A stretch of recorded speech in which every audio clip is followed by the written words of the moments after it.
¿Cómo anda, Leti? Parece que estaba vos nomás. Ah, no, ya somos 4. Qué bueno. 3 más. Ese también está. Hola, buenas tardes. Ah, está. Bien. Ahí yo les pasé lo que yo creo que son las últimas preguntas, más algo, un poquito de teoría que falta. Con eso no está bien. A ver. Bueno, ponemos a grabar.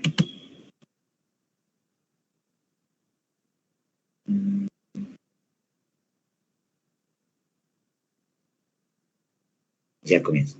Yo he estado buscando ahí en los finales algunas preguntas que, por ahí hay algunas preguntas que se repiten, pero que está hecho para que lo repasen, porque por ahí eran temas que podían tener algún problemita de interpretación, y yo con lo que, y aquí le incorporé preguntas de lo que vimos ayer, de 20 y reemplazo, de diferencia de cambio, de salida apócrifas, de todo ese tipo de temitas, hay preguntas acá ahora, como para que no, se nos termine de quedar, digamos, el tema bien. Entonces ahí, o sea que yo calculo, entonces, la idea mía es que esta clase, bueno, y la que viene, nosotros terminemos con sería impuesto a las ganancias. Entonces nos queda la otra semana para ver bienes personales. Que yo le decía de que ahora hay, que bienes personales ahora es más complicado que lo que era antes, porque antes tomaba muy poquito, ahora es como que ha profundizado en las preguntas que hace sobre bienes personales. Bien, entonces dice, sin qué tratamiento tienen grabado, no grabado, exento, no computable. Para una persona humana, la renta obtenida en el ejercicio económico. Por ejemplo, esta nosotros ya la hicimos, pero vamos a hacer un ejemplo de, recuerden que las ganancias grabadas son las que se encuentran dentro del objeto del impuesto, las ganancias no grabadas son aquellas que se encuentran fuera del objeto del impuesto, las exentas son las que deberían tributar, pero existe la misma ley de ganancia u otra ley, la eximen del pago. Y las no computables, que son ganancias que ya han tributado en la etapa anterior. Por lo tanto, no se tiene que tributar de nuevo. Dice, para una persona humana, ganancias no computables para una persona humana no hay. Son todas computables o exentas o no grabadas. Recuerden entonces cuando nos toca una pregunta así, por eso yo no me acuerdo mucho si es no grabada o exenta. O sea, yo sé que el impuesto a la ganancia no se puede aplicar. Entonces, pero ustedes están en duda acerca de si es no grabada o exenta, entonces ustedes le ponen alcanzada, exafam, alcanzada. Bien, entonces dice, dividendos de acciones de una SA. Recuerden siempre identificar, por eso le dejé esta pregunta, porque hay varias de estas, para que ustedes siempre tienen que ver de quién están hablando. Antes de empezar a contestar uno por ahí por el acelere de que está rindiendo, y bueno, comienza a ver si está grabado o no está grabado rápido. Recuerden que puede ser de persona humana o puede ser de persona jurídica. La persona humana yo la voy a analizar con la teoría de la fuente, y a la persona jurídica yo la voy a analizar con la teoría del incremento patrimonial. Entonces tengo que identificar bien si es una persona humana o si es una persona jurídica. Bien. Entonces primero dice, dividendos de acciones de una SA del país que cotiza en bolsa. O sea, cuando el contribuyente recibe dividendos de una SA del país que cotiza en bolsa, entonces ahí nosotros decimos grabado. Recuerden que la vimos hace poquito esto, grabado, impuesto celular, retención de pago único definitivo del 7%. Así se contestan los dividendos. Recuerden, ganancias celulares son solamente 3. Yo estoy aprovechando esto como a su vez como para repasar a su vez que le explico temas nuevos, porque después ya no va a haber tiempo, ya le va a quedar para que ustedes estudien nada más. Bien. Después el segundo dice dividendo de acciones de una SA del extranjero. Y ahí yo aprovecho esto para hacerles acordar que las ganancias cedulares, que son 3, que eran cuando se reciben dividendos. No importa si la SA cotiza en bolsa o si la SA no cotiza en bolsa.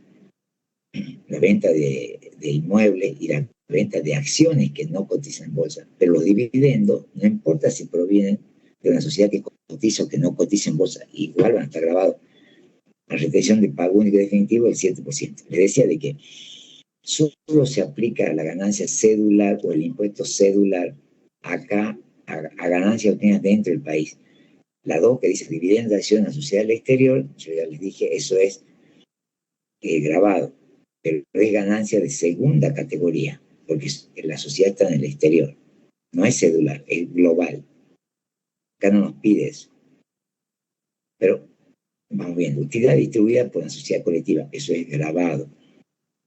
Impuesto global, recuerden que la sociedad colectiva no presenta declaración jurada, sino que declaran los socios según su BPP. No obstante, existe una opción que era que la sociedad colectiva podía optar por tributar en cabeza propia, pero tenía que llevar los libros contables y tenía que mantener esa condición de tributar en cabeza propia durante 5 años. También hay una pregunta de que si les conviene a una sociedad deducir en cabeza propia o en cabeza de los socios. Ustedes tienen que decir que le conviene tributar en cabeza de los socios porque tiene acceso a las deducciones personales, que con la sociedad no. No sé si me entienden. Supongamos, ¿no?, que la ganancia... a ver.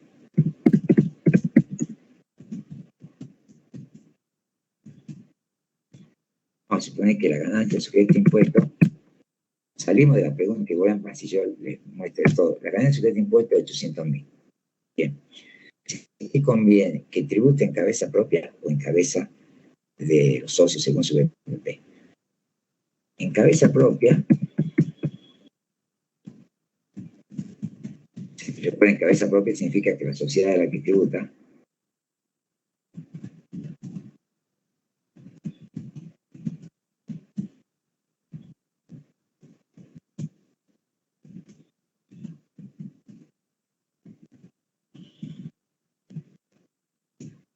En cabeza propia, calcula el impuesto sobre los 800.000. Entonces, en cabeza de los socios,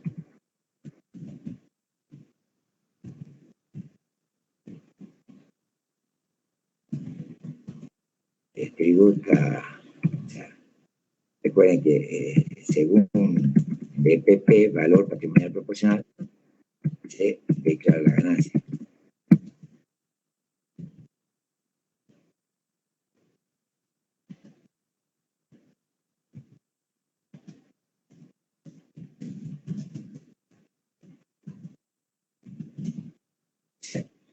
En cabeza de los socios, según BPP, declara la ganancia del socio. Supongamos que sea 2 socios. Cada uno declara el 50% de la ganancia. Pero el socio no le aplica el alícuota del impuesto a los 400.000 que le corresponde, sino que primero le hace las deducciones personales, el mínimo no imponible, carga de familia, deducción especial, y sobre lo que queda tributa. O sea que la base imponible es más baja. No hay una respuesta lógica. Él pregunta en la última vez que tomó esto de que si la sociedad colectiva cómo tributaba, o se tributa en cabeza de los socios según su BPP, y dice, ¿tiene alguna opción? Dice, sí, la opción es de tributar en cabeza de la sociedad, tiene que llevar libro y mantener la opción 5 años a partir del siguiente que hizo uso de la opción. Hasta ahí era la pregunta, y ahora una de las últimas veces dijo, ¿qué le conviene? Entonces le conviene tributar en cabeza de los socios porque ellos tienen acceso a las deducciones personales, mientras que la sociedad no lo tiene.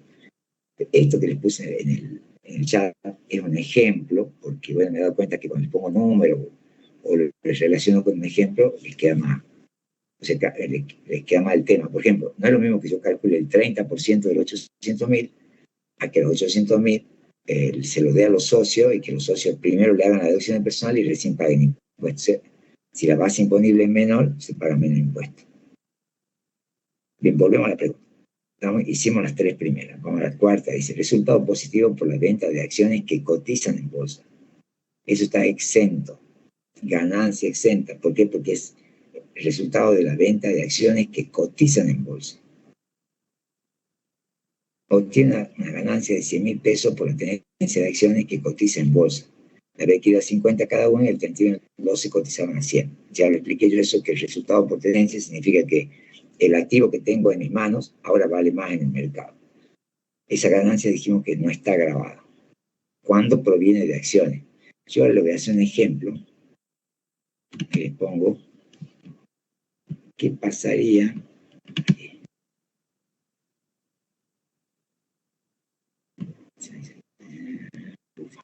Espera, que llegue arriba.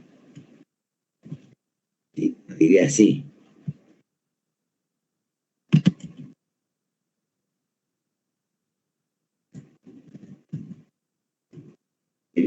Yo creo para que no vean la diferencia. Ahí se las copio.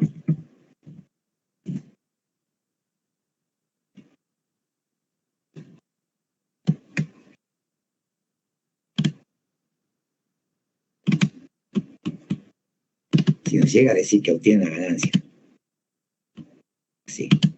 Fíjese, dice, obtiene una ganancia de 100.000 pesos por la tenencia de títulos públicos que cotizan en bolsa. Ahí sería, los había adquirido a 50 pesos y el 31 cotizaban a 100 cada uno. Entonces decimos nosotros que está grabado. ¿Por qué están grabados los títulos públicos? Porque el contribuyente tiene la obligación al cierre del ejercicio de declarar los títulos públicos al valor de cotización. Entonces, no importa si lo compra a 50, como ahora valen 100, cuando él lo incorpora a su declaración jurada, lo tiene que imputar por el valor de adquisición, por el valor de la cotización al cierre, que serían 100 pesos. Bien, los intereses de los títulos públicos, si eso están exentos. Y la diferencia de cambio también está exenta. ¿Se acuerdan que ayer vimos cuál era la diferencia de cambio y cuándo había diferencia de cambio? Y dijimos que esa diferencia de cambio era más para persona jurídica, que la persona humana, las ganancias y también las pérdidas, ¿no? La diferencia de cambio puede tener ganancias, puede tener pérdidas. Y si bajara la cotización de la moneda, eso está exento. Bien, ¿sí? Ya no vemos más de eso, ese es el último que vemos de esta tirada, que hemos visto varios, pero yo quería ir cerrando la idea de esto, ¿sí? Bien.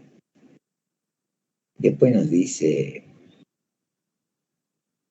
claro, según mis cálculos, nosotros, capaz que la semana que viene, no sé, vamos a ver la fecha de examen, empiezan los exámenes terciarios, esta semana no había examen, nada, los primeros días, no sé qué día tengo que ir, ya me voy a fijar. Pero nosotros estaríamos terminando la semana que viene, o sea, hoy es jueves 8, más o menos el 16, o sea que ustedes van a quedar como 5 días para estudiar. Si es que, bueno, a veces se anotan en 3 materias todos los días, pero bueno, sí, por lo menos 5 días que le dediquen a full. No es full, es 2 o 3 horitas por día, tampoco hay que empacharse, hace mal, pero con 2 o 3 horitas por día, con todo lo que hemos hablado, y ustedes se vayan acordando, por ahí vean algo de los videos, yo creo que van a llegar con chance. Recuerden que tienen resuelto el final de presencial, que se los pase, que no lo deben haber ni visto ustedes, pero igual lo verán cuando vayan a estudiar, que está ahí en el chat. Yo les pasé el final y la respuesta. Yo antes no pasaba respuesta, ahora como lo tenía armado, se los pasé. En el grupo de finales, en el primer grupo de finales, ustedes tienen el parcial del primer llamado de este turno. Ahora hicimos el que tomaron el otro día, el segundo llamado. Así que tienen mucha información nueva y también muchas preguntas de las que yo seleccioné, que son las que se repiten. Pero hemos visto bastante, o sea que hay que sentarse a darle dentro de lo que yo había planeado, que siempre son 12 clases más o menos de ganancia.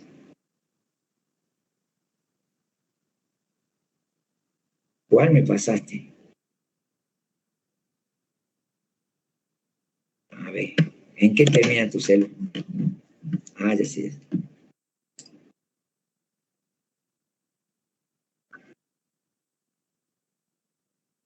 Sí, acá está.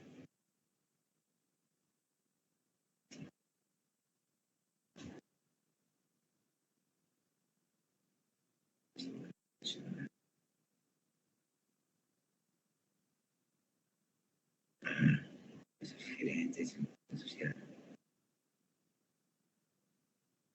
Bueno, aquí hay algunas que se repiten, sí. El de mitad del año, sí. Ese que dice examen final 5 del 8. Ajá. El del 8 del 7, ya te expliqué de que ahí lo tenés resuelto, ese que te dije, creo. Bueno, a ver, ya se habla, María, ya está como...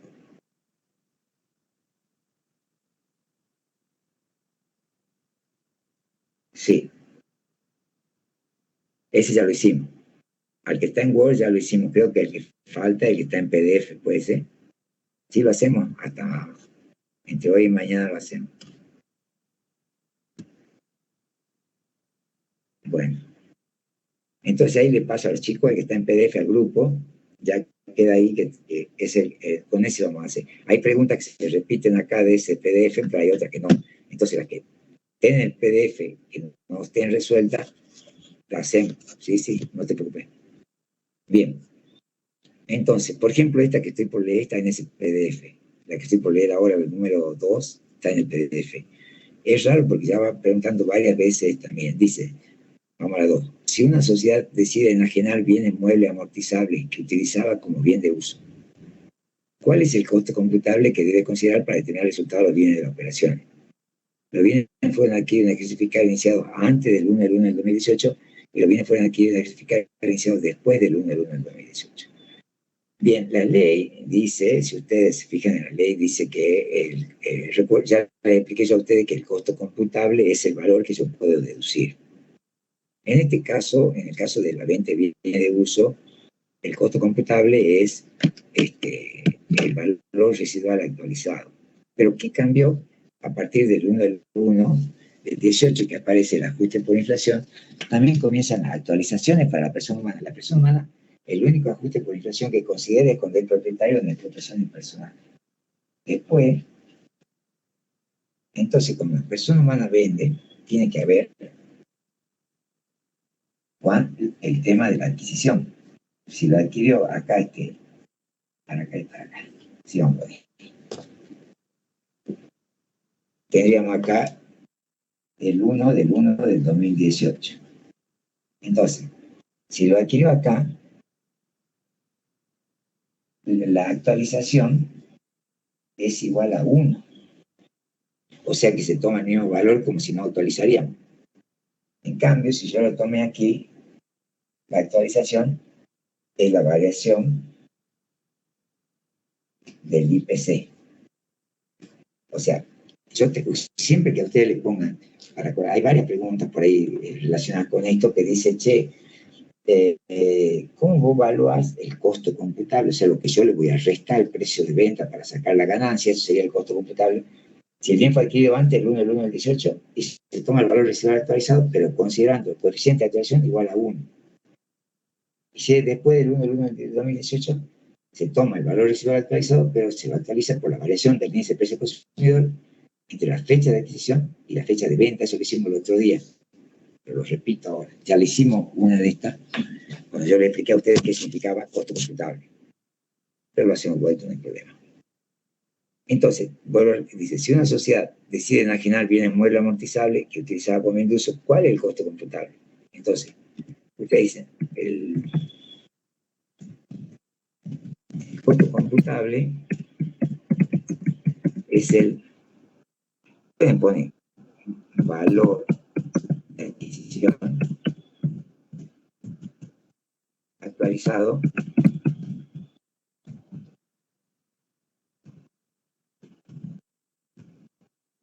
menos amortización acumulada.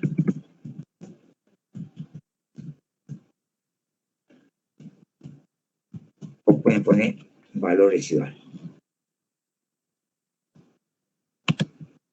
acumulado. Bien. O sea, yo así saco el costo computable. El costo computable es el valor de adquisición actualizado menos la amortización acumulada. Entonces, como que si el bien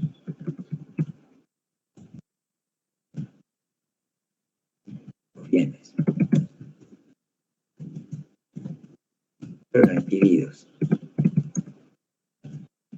antes del 1 del 1 2018, el coeficiente de actualización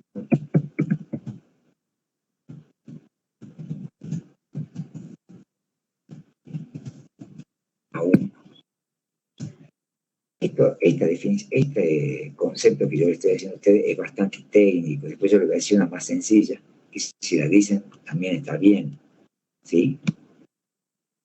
Esto es respuesta perfecta, digamos, pero ¿cuál es la otra que también puedo zafar de abajo?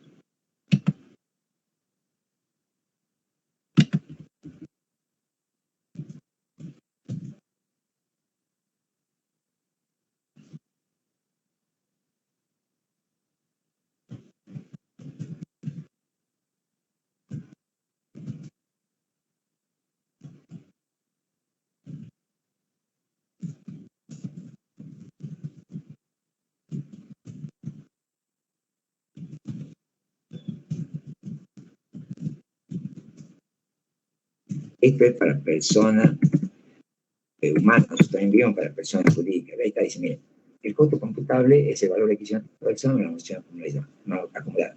Si los bienes fueron adquiridos antes del 1 del 1 del 18, el coeficiente de adopción es igual a 1. Si los bienes fueron adquiridos después del 1 del 18, el coeficiente de adopción es igual a la variación del IPC entre la fecha de compra y la fecha de venta del bien de uso. ¿Cómo sería más en un castellano más informal, digamos? Y sería de que, yo digo, dice, si una sociedad debe, una sociedad, ya estoy hablando de una sociedad, no una persona humana. Esto que, acá cambia. Este que le había puesto yo, menos mal que lo podemos cambiar, es para la persona humana. Ahí dice sociedad, yo estaba leyendo mal.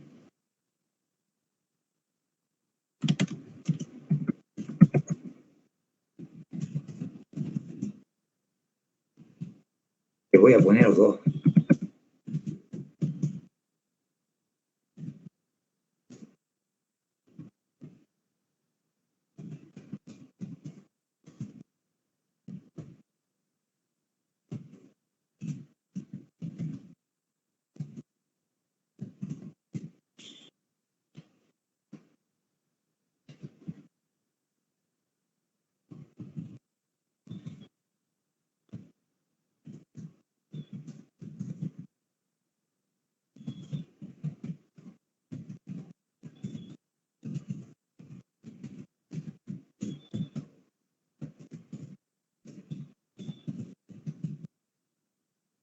Bien, esto dice, si los bienes fueron adquiridos antes del 1 del 18, el coeficiente de actualización es igual a 1 para todo el mundo, no importa si es sociedad, no importa si es persona humana, el coeficiente es 1. Ahora, si fue adquirido después del 1 del 2018, el coeficiente de actualización es igual a la variación del IPC entre la fecha de compra y la fecha de cierre del ejercicio anterior al ejercicio de la venta.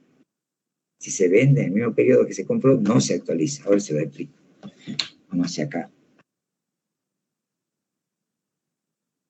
Esto sería así, miren. Entonces, esto es después, ¿no? Después del 1 del 18. Bueno, después del 1 del 18. Supongamos que yo lo compré en marzo del 2021, mes 3, 2021. Y lo vendo en julio del 2022. Entonces la sociedad va a actualizar desde acá, hasta la fecha de cierre. Y ahí va a sacar el costo computable actualizado.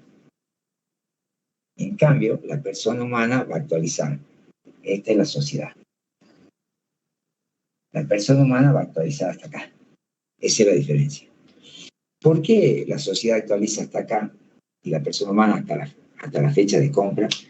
Porque la persona jurídica tiene la ventaja de poder hacer el ajuste por inflación, que la persona humana no lo tiene. Entonces la persona humana puede puede deducir, digamos, un monto mayor, actualizar un monto mayor de lo que está vendiendo. ¿Cómo lo puedo decir más, decía yo, más informal? Digo, bueno, si lo compré antes del 1 del 1 del 18, no se actualiza. Si lo compré después del 1 del 1 del 18, se actualiza según la variación del IPC, desde la fecha de compra hasta la fecha de cierre del ejercicio anterior de la venta. Ahí está.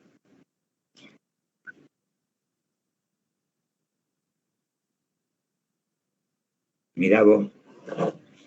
Claro. Fíjense en que esa pregunta se repite mucho, ahí Lorena nos cuenta que se la tiene 3 veces en los últimos finales, por eso.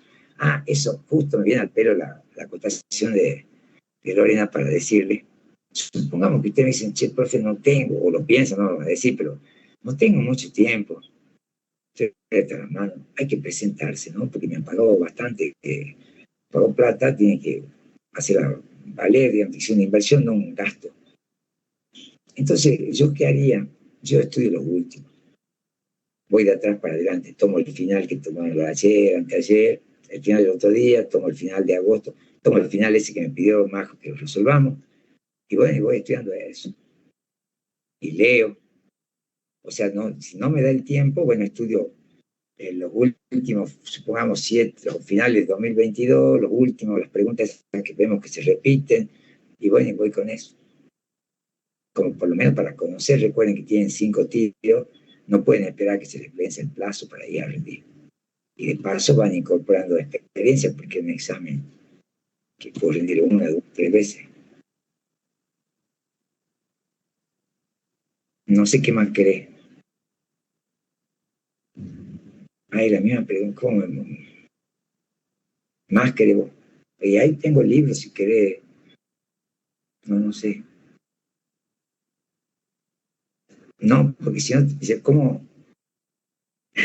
No, Marco, si no, no te recomiendo nada. Yo cuando comienzan a preparar, yo digo que tienen que estudiar lo que yo le doy lo que le toman. No recomiendo nada. Yo recomiendo que, vos sí, yo le voy a decir lo mismo, yo le voy a decir lo mismo que hoy le dije a alguien justo de impuestos 2 que esta mañana di clase. Si yo voy con un profesor y el profesor te dice que te va a dar lo que te toman y tenés que estudiar eso. Si no, no hay que ir. Estudiar la ley. Yo no estudié nunca la ley.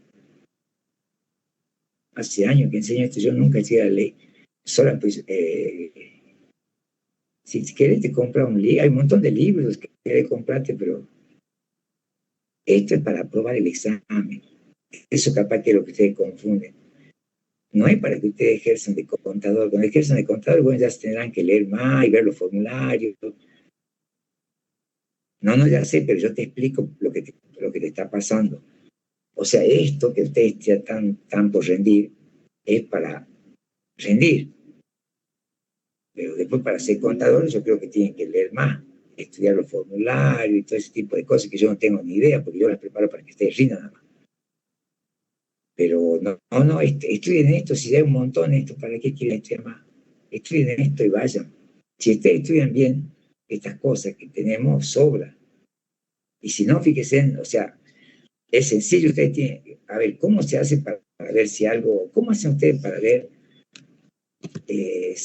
a ver, compran un melón, que a veces es dulce, ¿cómo hacen? Lo prueban al melón. Entonces, ¿cómo hago yo para ver si la información que tengo me sirve para rendir? Y veo los exámenes del viernes pasado, veo el de agosto, todos los exámenes se resuelven con todo lo que tenemos nosotros, no es que yo tengo que investigar en otro lado para pasarle a ustedes. Quiere decir que el melón está dulce, digamos. O sea, ¿me entienden? Uno revisa y ya está. Eso yo le hago la misma explicación que a los otros chicos. Bueno, porque así sacan la duda.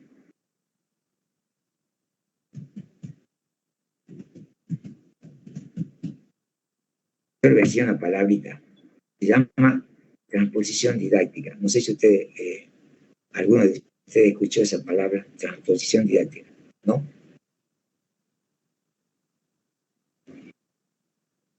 Les cuento qué significa. Bien, yo les cuento. Transposición didáctica significa que el docente tiene que lograr a través de su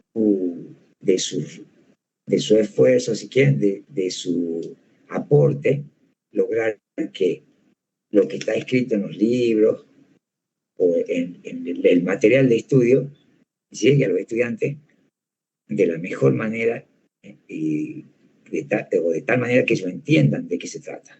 Eso se llama transposición didáctica. Eso no lo tienen puesto porque ellos no son profesores, ellos son contadores devenidos profesores. O sea, yo soy licenciado en Administración de Empresas, pero tengo un título que se llama Profesor Universitario en Ciencias de la Administración. Ellos no tienen ese título. Ellos son contadores, y bueno, salió el currito de dar clase, y bueno, den clase. Entonces, ellos, ¿qué hacen? Le dan, no hacen transposición didáctica. Ellos se aprenden algo de memoria, o porque yo me la saco bien en una materia, no quiere decir que la sé enseñar. Ellos no tienen eso. Por eso a ustedes por ahí, si yo comparo esto, por ejemplo, yo les mostraba esta mañana a los chicos que hay un libro de monotributo que tiene 280 páginas. Y yo a ellos en 20 páginas explico todo, digamos. Entonces, como hay el libro de 280 páginas, está el otro que comentaba, está la ley comentada y un montón de cosas. Y bueno, esa es la picardía, digamos, del docente. Por eso es que, honestamente, a mí me va bien, digamos, económicamente, por el tema de la transposición didáctica. Lo mismo en todas las materias. En administración financiera también. En administración financiera 2, di 10 clases. Listo, ahí está el programa y con eso van a rendir. Y me preguntan, no, pero ¿qué más tengo que estudiar? Nada, pues sí. Con 10 clases, eso que te dan yo es lo que te toman. Es lo mismo acá. Yo lo que le doy es lo que le toman. Ahora usted lo tiene que estudiar, digamos.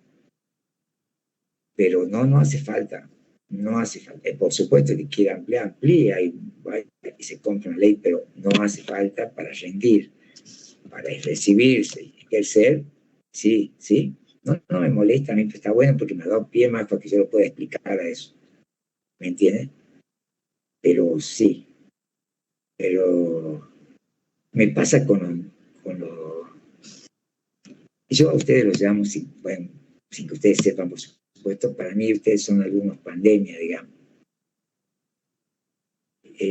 Antes de la pandemia era diferente, no sé por qué, o el plan 99 era diferente, y ahora es más complicada la cosa. Pero no pasa nada, yo explico igual y seguimos. Bien, seguimos entonces, ya está esa pregunta, ya se entiende esa de los bienes, que Lore decía que la preguntan varias veces, entonces yo la puedo decir de dos maneras. Puedo decir que el valor residual actualizado y decir que el coeficiente igual a 1 y que el coeficiente de la variación del IPC. O puede decir que antes del 1 del 1 del 18 no se actualiza. Después del 1 del 1 del 18 sí se actualiza. ¿Sí? Bien. Después el número 3 dice, ¿qué consecuencias genera el impuesto? Esta vuelve a decir, ya lo hicimos, pero es una revisión. Dice, ¿qué consecuencias genera el impuesto un préstamo que realizó una SA a un accionista y que no se pactan intereses en dicha operación? Sería la misma respuesta en el caso que el préstamo lo realice una SRL a un socio gerente. O sea, en la sociedad, ¿se acuerdan? No sé si se acuerdan, había casos que yo les expliqué a ustedes de dividendo ficto. ¿Qué decíamos que era el dividendo ficto? El dividendo ficto decíamos que era algún tipo de préstamo o que le entregaba bienes la sociedad al socio y en realidad lo que estaba haciendo era evadir, según la ley dice, no, vos estás evadiendo, vos le estás pagando dividendo, pero no querés descontarle el 7% que exige la ley. Entonces se llamaba dividendo ficto o dividendo supuesto. Y eran 6 casos. Y yo les dije que había 2 casos que son los más comunes. Uno es este, que le presta plata. Y ahí decíamos de que dice qué consecuencias genera en el impuesto un préstamo que realiza una SA, un accionista, y no se pactan intereses en dicha operación. Entonces ahí decíamos de que a ver, yo se lo voy a escribir de vuelta, ustedes ya tienen esta respuesta, pero lo escribo de otra forma.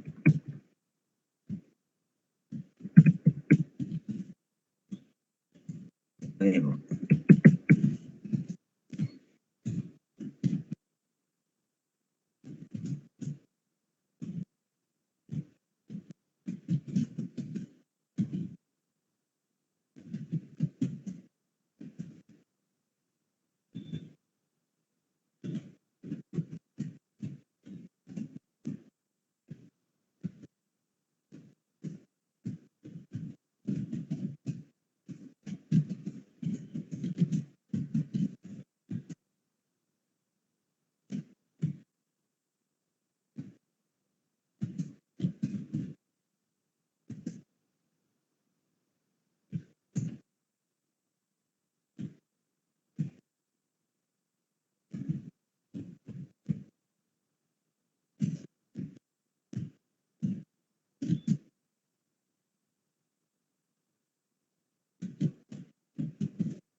Si el monto del préstamo se considera dividendo presunto, se le aplica una retención del 7% sobre el monto del préstamo, retención de pago único y definitivo, impuesto cedular. Pero ahí nosotros tenemos que hablar del límite. Entonces ponemos límite. ¿Cuál es el límite?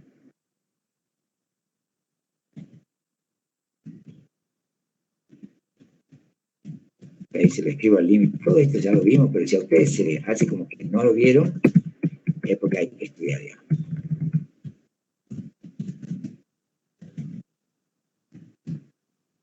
Sí, hay que estudiar.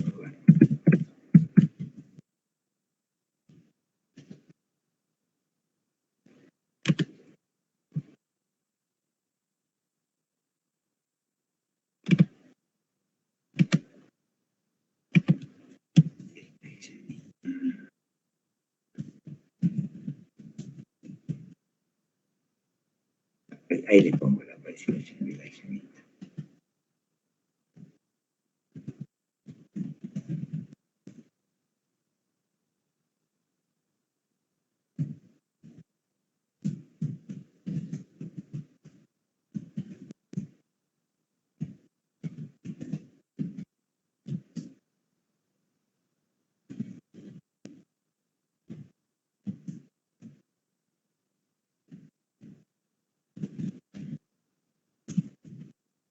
Y ahí voy a poner el pizarrón también.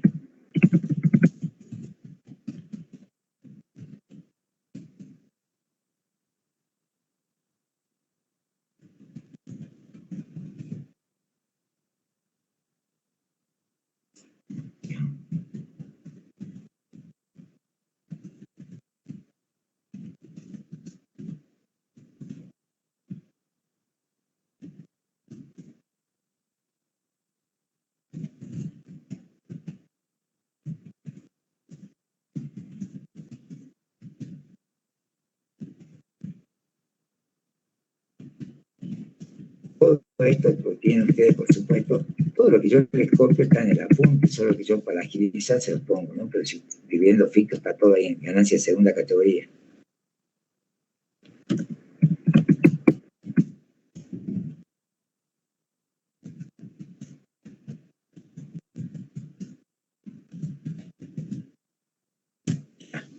Dice, el monto del préstamo, ahí está la respuesta completa, la leamos. Dice, el monto del préstamo se considera dividendo presunto, se le aplica una retención del 7% sobre el monto de ese préstamo.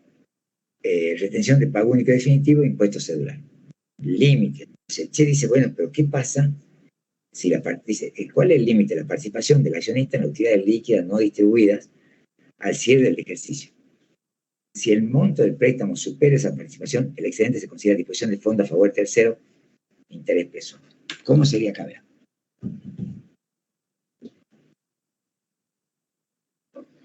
Sería así, miren, yo tengo, supongamos que el préstamo fue de 800.000, me está con esa cifra hoy, 800.000, y que las utilidades no distribuidas de la sociedad fueron 2 millones.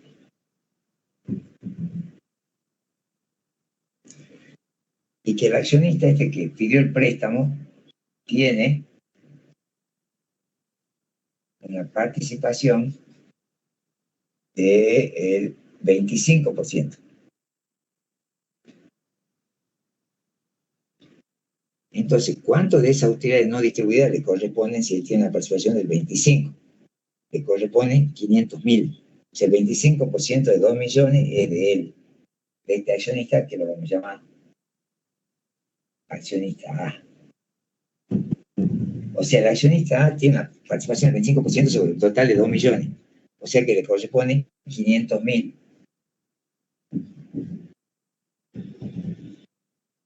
¿Cuánto era el préstamo? De 800.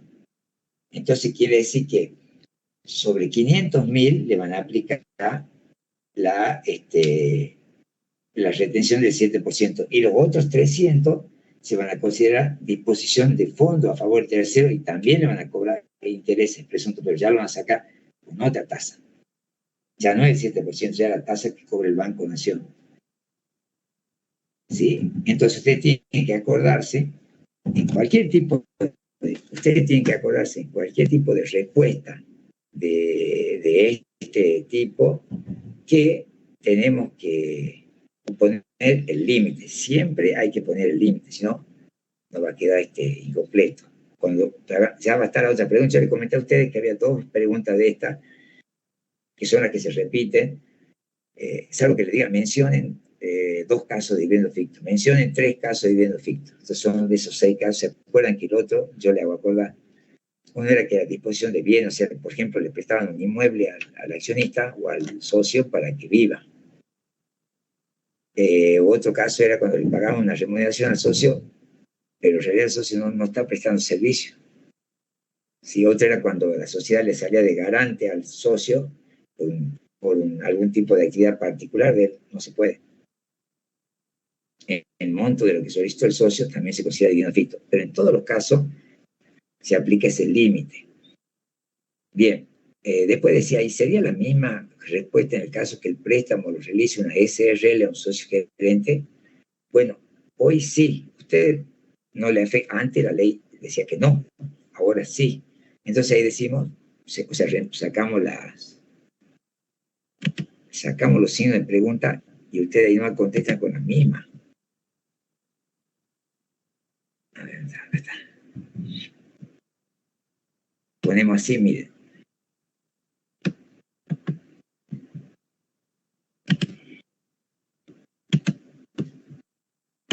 Tenemos, sería la misma respuesta en el caso que el préstamo realice una SRL a un socio gerente. Ahí está. Esa es la pregunta número 3. Recuerden, esto tiene que ver con los dividendos ficticios. Vamos a la pregunta número 4. Dice, esta es la que vimos nosotros. Dice, ¿qué jurisprudencia contempla la ley 27.430 para incluir taxativamente en la ley de ganancia como salida no documentada a la factura apócrifa? Comenta el fallo. Ayer vimos que salida no documentada presentaba 2 situaciones. Por un lado, presentaba que la salida no documentada era cuando yo hacía algún pago, pero no tenía factura que respalde ese pago. Y lo otro, lo feo, era cuando había facturas apócrifas, es decir, facturas que no permiten saber quién es el verdadero beneficiario de esa plata, que eran facturas falsas. Entonces, ¿qué jurisprudencia contempla la ley 27430 para incluir taxativamente en la ley de ganancia como salida no documentada las facturas apócrifas? Y la jurisprudencia, cuando dice jurisprudencia, quiere decir el fallo que yo les dije ayer, que era Red Iberoamericana versus AFIP.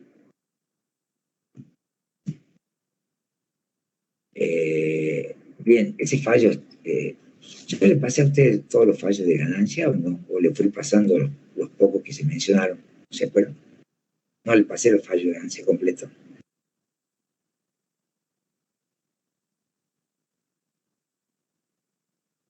No, ajá.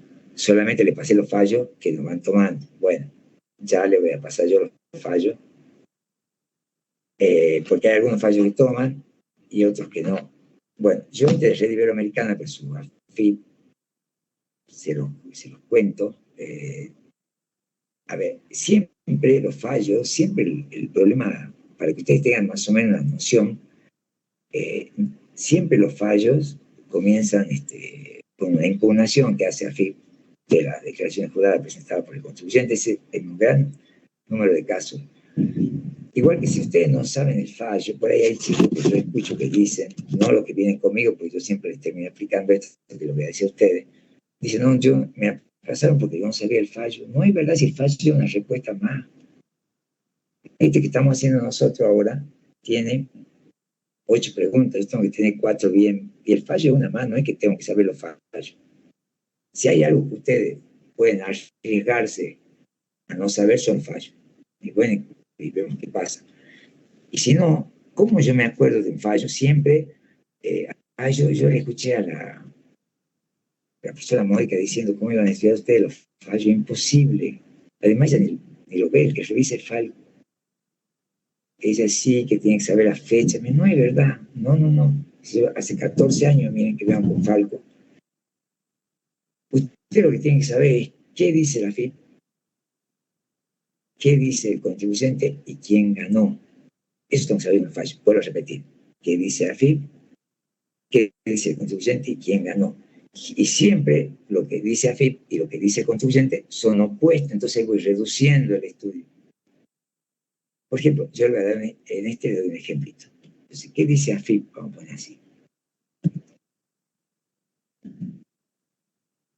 Gana AFIP en este porque el otro se quiso hacer trampa, ¿sí?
Entonces lo voy a hacer cortito, dice, impugna la declaración jurada del contribuyente porque establece que las facturas que respaldan las compras no se aceptan porque son consideradas apócrifas. ¿Cómo era la historia? Bueno, de eso resulta de que le voy a poner un poquito más. ¿Qué significa? O sea, ¿qué problema tiene la factura apócrifa? Que no permiten conocer al verdadero beneficiario. A ver, ya les explico. Mi frase le gusta a ellos, por eso se las pongo. Se voy a explicar. Beneficiario. ¿Qué quiere decir que no permiten conocer? Voy a cerrar esta puerta que se escucha ahí. Se está corriendo bien. Pone ya una puerta que tengo acá atrás.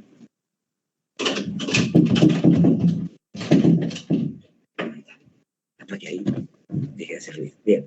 Dice, ¿qué significa cuando dice que no permite conocer al verdadero beneficiario? Eso significa que ahí dice que, por ejemplo, lo que yo les decía ayer, supongamos esta red iberoamericana, ahí figuraban proveedores que no estaban inscritos como proveedores de ese bien. Supongamos que ellos querían justificar la compra como una cadena hotelera, querían justificar la compra de ladrillo con la factura de una librería, como yo les decía a ustedes. Entonces la factura estaba todo bien, pero la librería no estaba inscrita como vendedora de ladrillo. Entonces no se puede saber a quién realmente le compró el ladrillo y cómo lo compró, si lo compró en blanco, lo compró en negro. Entonces ahí el fisco considera que el contribuyente quiere engañarlo, es producir un daño material, o sea, es quedarse con dinero del fisco. ¿En qué decía el contribuyente? El contribuyente me decía al revés, de que no correspondía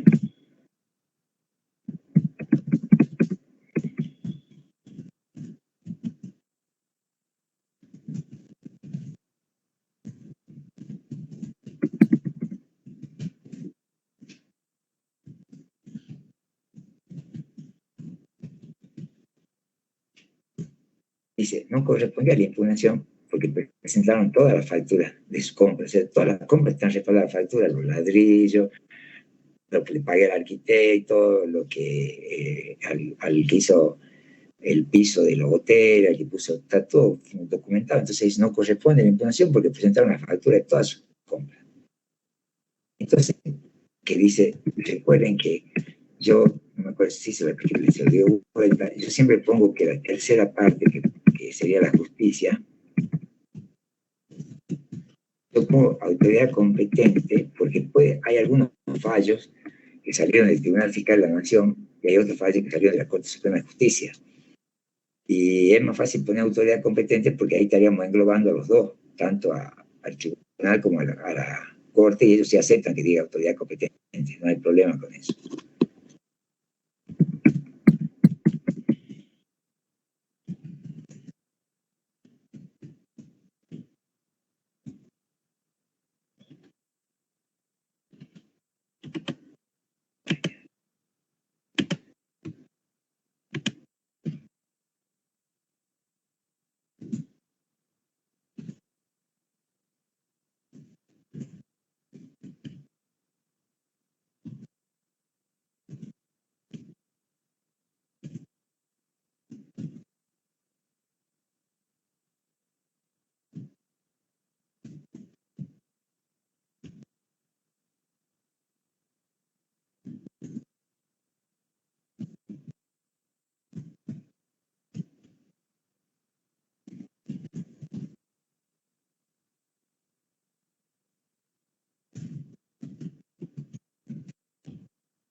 Eso sí, al nombre se tienen que acordarse de poner con mayúscula, sí, el nombre sea apócrifo, sí. A ver, chicos, ahí les pongo.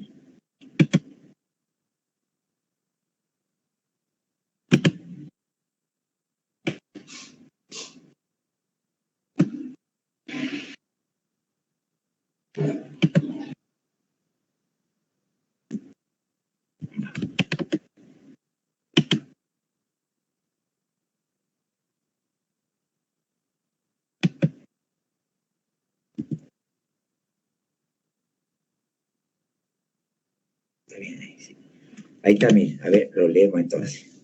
Dice, ¿qué dice el autor? Fíjense que la AFIP dice que impugna la declaración jurada porque las facturas son apócrifas, es decir, que no permite identificar a su verdadero beneficiario porque son falsas. Entonces ustedes pueden decir, es como un ejemplo como yo le dije, o sea, por ejemplo, presentaban que habían comprado una materia prima y la justificaban con una factura que era de un proveedor que no vende materia prima. Ese sería el ejemplo. Después dice, el contribuyente dice, no, no estoy de acuerdo porque nosotros hemos presentado factura de todo. Entonces la autoridad competente dice, no, o sea, no es que yo pueda justificar un pago con cualquier factura. Tiene que ser una factura que sea acorde. O sea, si compro un corralón, bueno, la factura tiene. Si compro materia prima o materiales de la construcción, tiene que venir, por ejemplo, la factura de una empresa constructora, de un corralón, no de otra entidad que no está inscrita como vendedora. Entonces, ese es el fallo Red Iberoamericana versus AFIP, explicado en términos más sencillos. Yo después se lo paso más técnico, cuando le pase el grupo de fallo, ahí está. Pero, por ejemplo, este fallo no está en el 2022. Todos los años el profesor manda un listado de fallos, pero si está salida no documentada. Entonces puede ser que igual lo pregunte a este, por eso lo estamos viendo. ¿Sí? ¿Se entiende entonces cómo era el fallo? ¿Y qué significaba factura apócrifa? Factura que no permite identificar a su verdadero beneficiario. Bien, ustedes ahí dicen, por ejemplo, y dan el ejemplito. Bien. Bueno, dice la número 5, ¿cómo se imputan los siguientes resultados? Acá, esta pregunta que creo que no la vimos, hay que tener cuidado porque se confunden con la pregunta. Dice, ¿cómo se imputan los siguientes resultados? Normalmente ustedes, cuando, a ver, ya lo pongo acá, yo siempre me baso en lo que le pasó a otros chicos, sobre todo en la época de presencial, que por ahí tenía más, hablaba más, por supuesto, tenía más contacto. La época que yo daba presencial, ya no doy.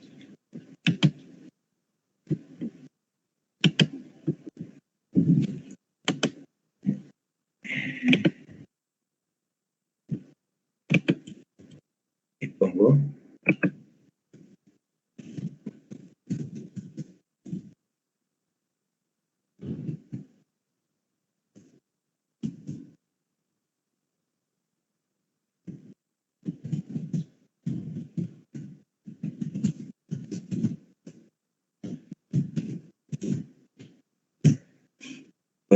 Cuando a mí el enunciado, ya sea escrito o sea oral, me dicen cómo se imputa, en este caso decía cómo se imputan los siguientes resultados, no es diferente a decir tratamiento del impuesto. No me está preguntando si está grabado o no está grabado, de qué categoría es. No, acá me dice que si se imputa por el criterio de lo devengado, o si se imputan por el criterio de lo percibido, o si es alguna de las excepciones. ¿Me entienden? Eso es lo que hay que decir.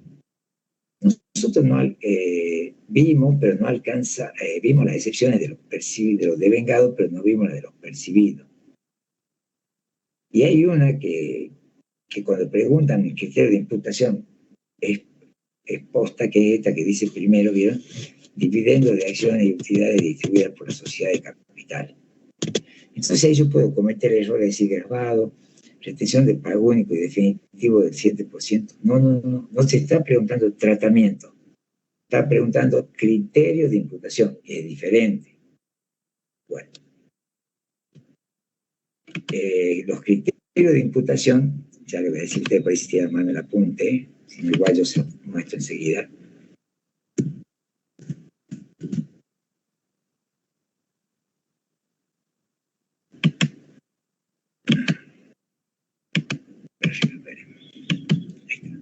Los criterios de imputación nosotros tenemos más o menos en la página 29.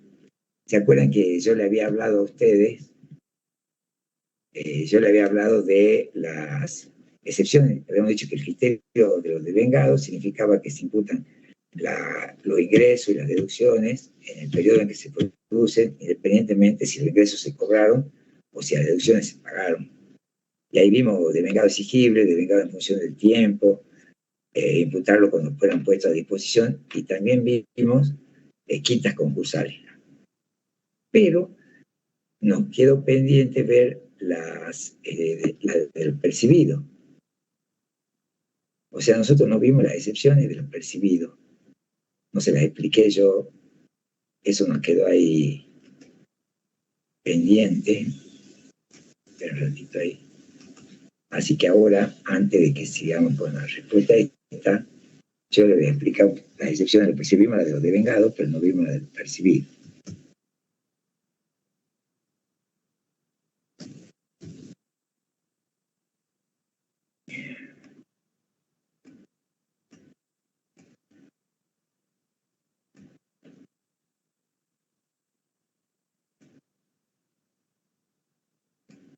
Ahí está. Bien, si ustedes ven ahí donde dice página 27, creo que. Sí, 27 dice percibido. Por ejemplo, esto que dice pueden presentarse 3 formas de percepción. Eso, si yo lo busco en el libro, si lo busco en el módulo, no está. Eso lo dijeron en clase y no sé de qué libro lo han sacado, pero no está en el libro que ellos ponen. Pero percepción efectiva o real, percepción presunta, percepción indirecta, estos no son excepciones, son ¿qué es lo percibido? Entonces, bueno, percibido, o sea, devengado, dijimos que se imputa en el periodo en que se produzcan los ingresos o los costos, con independencia si se cobró, se pagó, eso no interesa. Y percibido dice que yo imputo los ingresos y los costos cuando los cobro. Y ahí le pueden decir, no sé, a ver, ¿cuántos tipos de percibido hay? ¿Cuándo se considera percibido? Entonces dicen que hay una percepción efectiva, una percepción presunta y una percepción indirecta. Esto lo preguntó el ALIT en un examen oral. Percepción efectiva o real, percepción presunta y percepción indirecta. Efectiva o real es cuando yo lo cobré.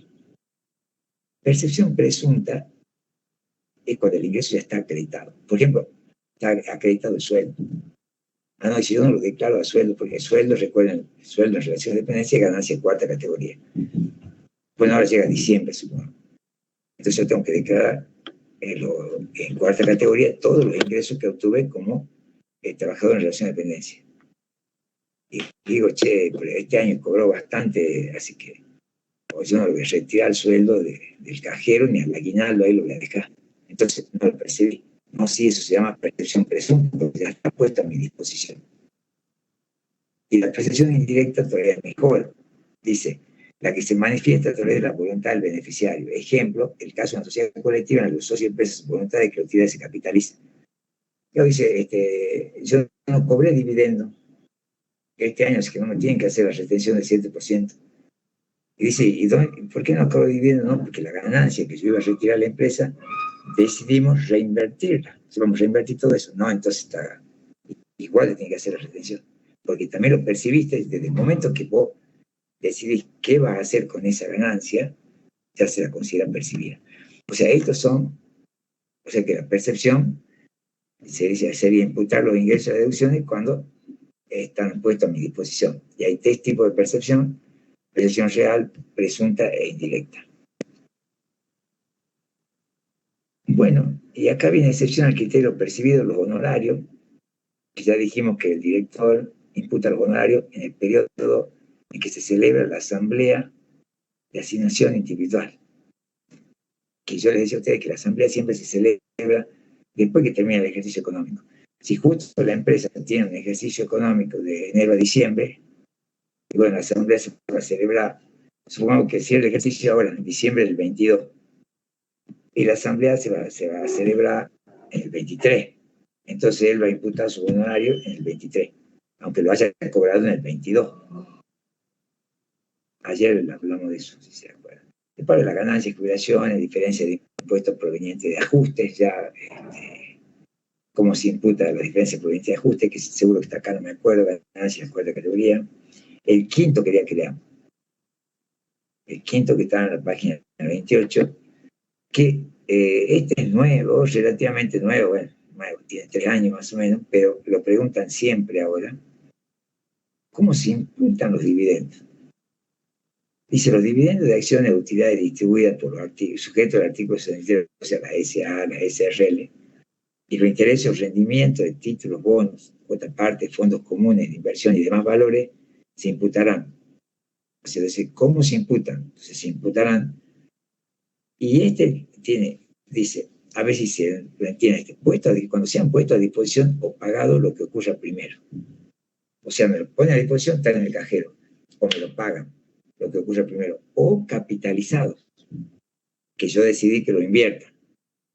Siempre que los valores prevean pagos de intereses o rendimiento en plazo hasta un año. Y devengado en función del tiempo cuando los valores prevean rendimiento en plazo de pago superior a un año. Los valores que prevean plazo no, y sería que prevean interés o rendimiento de pago superior a un año. O sea, que textual de módulo ahí se hicieron mal ellos. Se comieron una partecita. Ya lo vamos a poner bien nosotros. Bien. Entonces, che, ¿cómo se imputan los dividendos?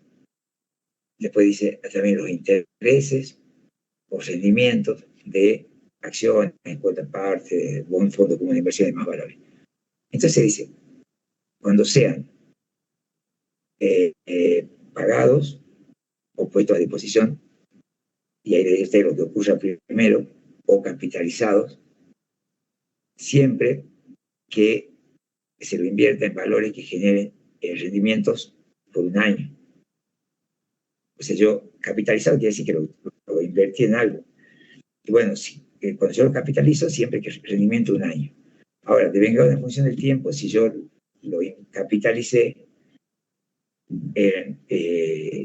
y ese dinero me va a generar rendimiento por plazos mayores a un año. Yo se lo voy a poner un poco más sencillo ahí, de cómo se imputan los dividendos, entonces, y los intereses de títulos, valores, más que nada.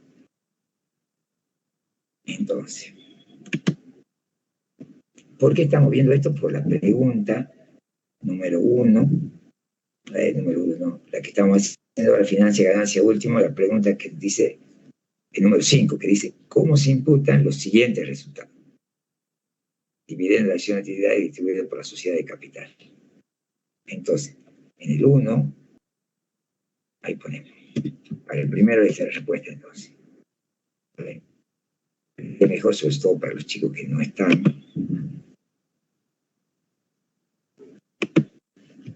Yo voy a copiar la pregunta y la voy a poner.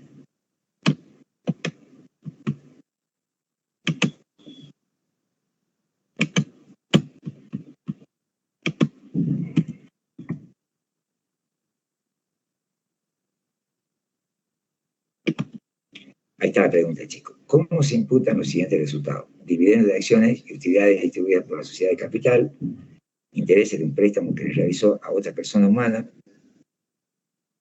aumento patrimonial no justificado, diferencia de impuestos provenientes de ajustes, gastos no atribuibles a una determinada categoría. Vamos con los dividendos, entonces. Primero decimos que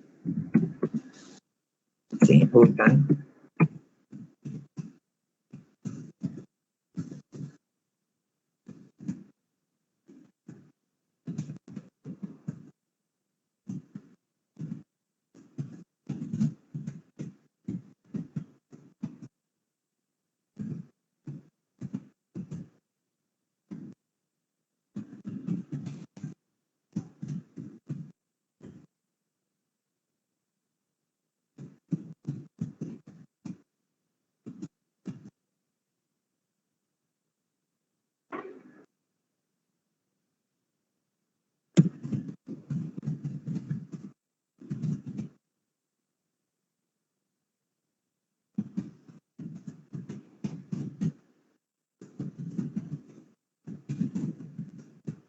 yo voy a desarrollar de otra manera, capaz que lo entienden mejor.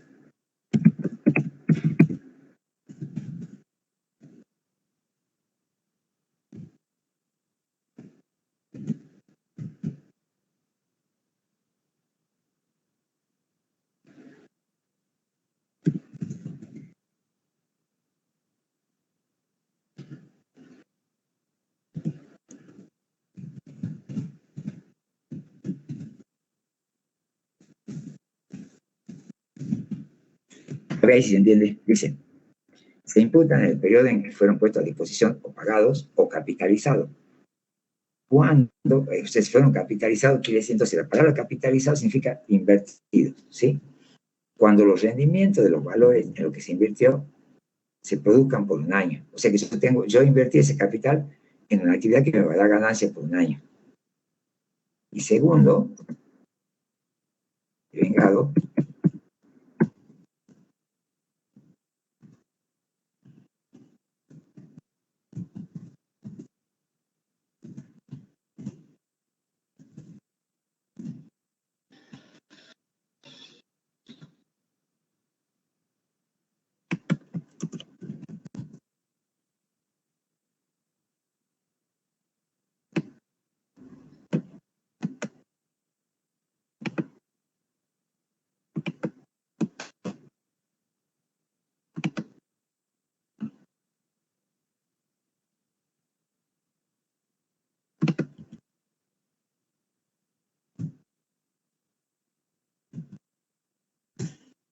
que venga en función del tiempo cuando los rendimientos, los valores en los que se invirtió se produzcan por más de un año.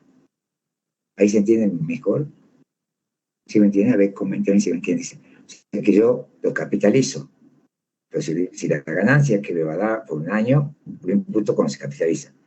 Ahora, si me va a dar por más de un año, yo voy imputando de venga en función del tiempo, quiere decir que en el año 1 voy a declarar la ganancia del año 1, en el año 2 la ganancia del año 2, en el año 3 la ganancia del año 3. Va cambiando la forma de imputar. Bueno, esta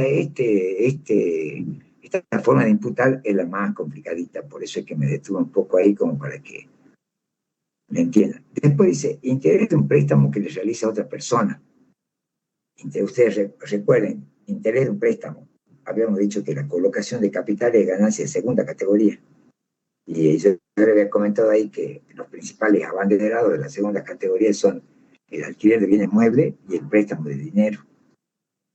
Entonces, acá nosotros decimos que esto, yo, cuando me digan, salvo este caso, que es un caso especial que acabamos de hacer, cuando a mí me digan, che, ¿cómo imputa tal cosa? Yo trato de ubicar esa tal cosa, o sea, esa operación, dentro de una de las ganancias de la persona humana. En este caso, le imputamos en segunda categoría. Entonces, el 2 decimos percibido, porque en segunda categoría de criterio percibido. Y le imputo. Y el 3 dice aumento patrimonial no justificado. A ver, les comento qué significa eso primero. Un aumento patrimonial no justificado significa de que la persona humana ha tenido un incremento de su capital y no puede justificar, tiene que pagar impuestos y también van a cobrar multa. Bueno, si ustedes van al apunte, Yo voy acá. Ahí en la página estamos en la 29. El número 7 dice, aumentos patrimoniales no justificados, más el importe de dinero, bienes que hubiera el impuesto consumido por el año, se considera ganancia justificada y se produzca. Entonces ahí nosotros tenemos que poner, en el caso del aumento patrimonial no justificado, ponemos 3, no sé qué pasó ahí, 3 ponemos,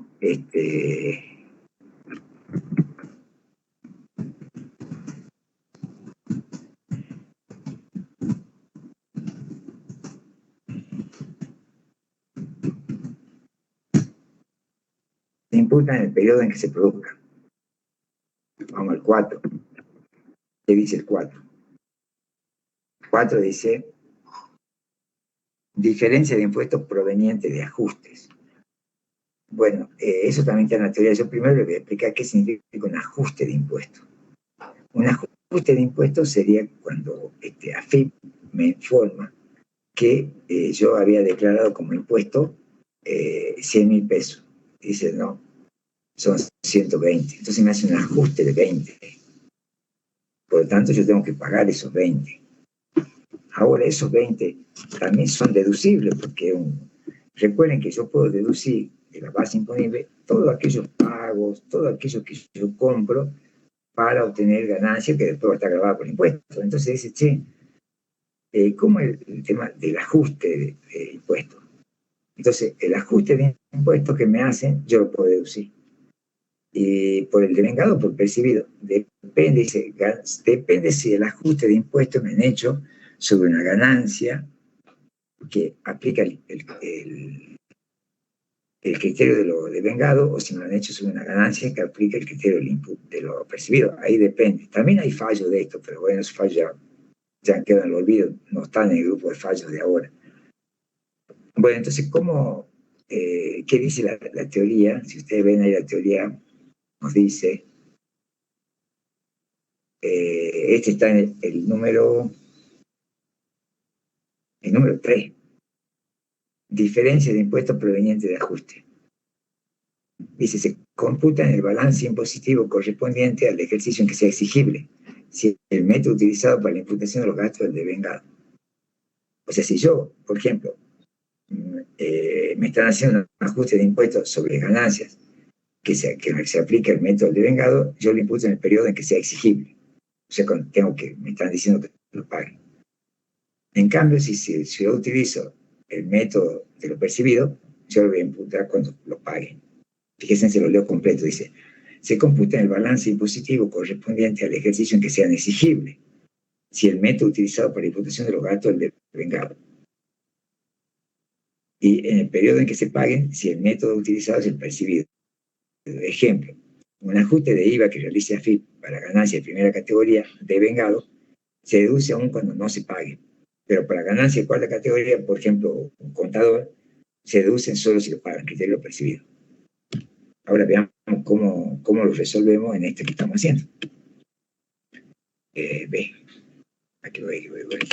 Veamos qué nos decía el denunciado. De quién estamos hablando y de qué tipo de ganancia nos está diciendo.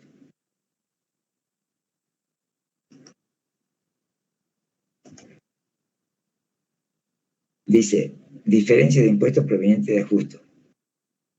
No nos dicen, ¿ve? Si es ganancia de primera y ganancia de segunda. Entonces ahí en la respuesta nosotros tenemos que poner las dos situaciones. Entonces sería así, miren. Recuerden que cuando la pregunta no sea exacta, esas son las respuestas que yo llamo ni. O sea, ni porque tengo que poner las dos opciones.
Recuerden que el ajuste sería una deducción, porque AFIP me están cobrando de más. Dice, che, vos me has pagado 100.000, pero me tenías que pagar 120. A ver, ahí miren, dice, si el contribuyente aplica el criterio de devengado para imputar su ganancia y gasto, se imputan cuando sean exigibles. O sea, el periodo, aunque no lo paguen, ¿no? Si usted deberá pagar un ajuste impositivo el 26 de diciembre de 2022. Yo lo puedo deducir el 26, en el periodo 2022, aunque no lo pague, porque ahí es exigible. Y tiene que ver con mis ganancias de primera categoría. Y si el contribuyente aplica el criterio percibido, se imputan cuando se pague. O sea que depende cuándo. El ajuste es una deducción. Bien. El quinto. Este era el tercero, porque le puse. No, está bien. Que se acá mal. Uno. Este es el tercero. ¿Qué hice mal acá? Hicimos la primera, sí. La 2 es intereses de empresa. Y después este está de más. Este 3 no sé qué. Quito. No me acuerdo qué puse. ¿Qué no es así? 1, 2. No, está bien. Estaba bien. Tenías razón. Este es el 4. Ahora lo saqué al 3. Ahí lo ponemos de vuelta. Había algunos que lo suba al 3. Sí. Alguien lo copió al 3 para que lo suba. Estaba bien porque este es el 3. Yo lo pongo de vuelta.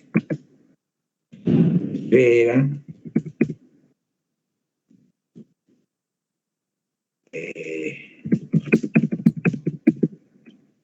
Ahí está, perfecto. Gracias, Gloria, ahí está. Bueno, ahí lo subió Lorena al enunciado y a la solución. Gracias. Ahí está María, también lo subió. Bien. Ahora vamos al quinto. Gastos no atribuibles a una determinada categoría. ¿Saben cuáles son los gastos no atribuibles a una determinada categoría? Las deducciones generales. Esas deducciones que me permiten deducirla, pero yo no la puedo identificar ni con primera, que era renta de inmuebles, ni con segunda, que era renta de capitales, ni con tercera, que era renta de empresa, ni con la cuarta, que es renta del trabajo personal. ¿Cuál sería un gasto general? ¿Se acuerdan que era el sueldo de la empleada doméstica, el seguro para caso de muerte, el tema de la jubilación, el tema de la obra social? Todo eso son situaciones en las que se consideran deducciones generales y son gastos no atribuibles a una determinada categoría. Y bueno, dice, y la ley dice, bueno, cuando no lo podía atribuir a la categoría, deducirlo cuando lo pagué. Entonces, se aplica el criterio de lo percibido. Se aplica el criterio de lo percibido. Ese sería el quinto. Vieron que ustedes, si ustedes ven en su apunte, bueno, ahí le voy a explicar otra cosita del apunte. Si ustedes ven en el apunte hay 7. Y ustedes no se preguntan por qué está así ordenado. O sea, justo yo voy y encuentro la respuesta y lo pongo en la pregunta, porque estos apuntes están hechos para contestar preguntas. O sea, yo los fui armando de los finales al apunte. Por eso de la transposición didáctica que yo le explicaba.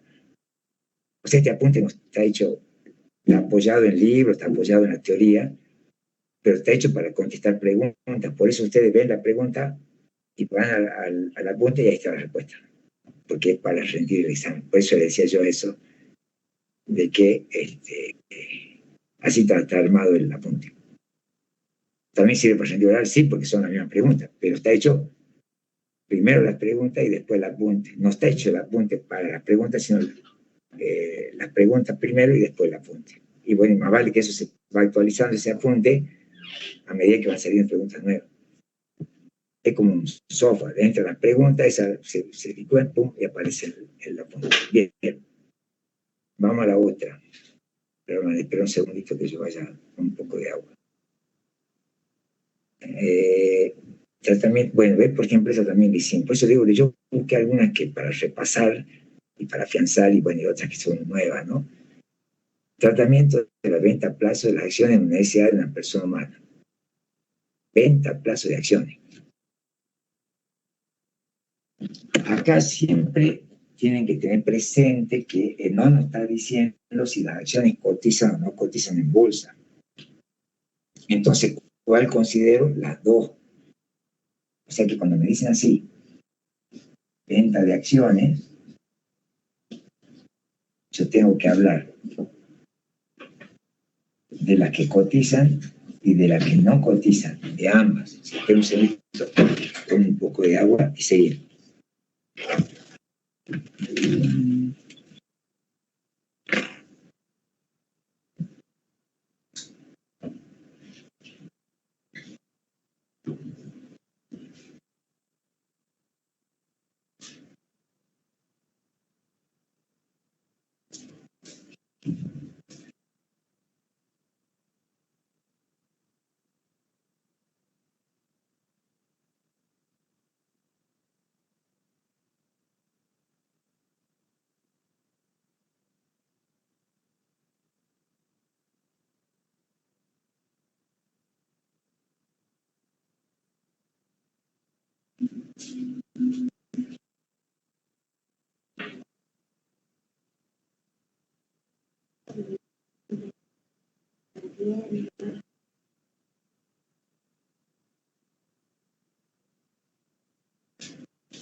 Bueno, a ver.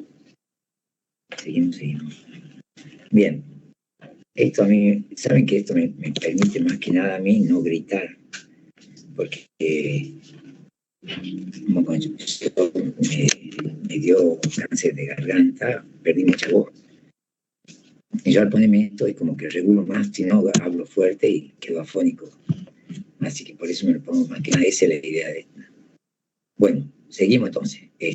A ver, dice, estamos en el tratamiento de la venta a plazo. Entonces yo tengo que acordarme que hay que diferenciar si cotizan o no cotizan. Y recordar que la venta, y hay que separar, a ver, ya les explico acá. Yo tengo que separar la venta de la financiación.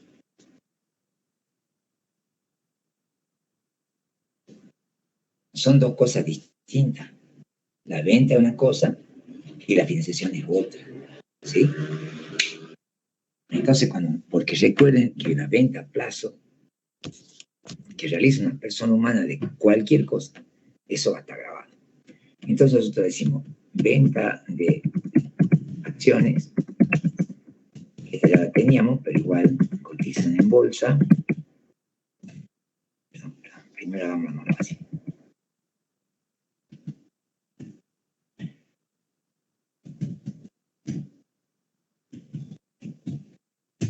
Venta de acciones que cotizan en bolsa, exenta. Ahora ponemos la otra. O sea, como que tenemos que contestar tres cosas, no dos. Entonces la otra nos dice, venta de acciones que no cotizan en bolsa, se acuerdan que esa van a decir grabada, impuesto cedular,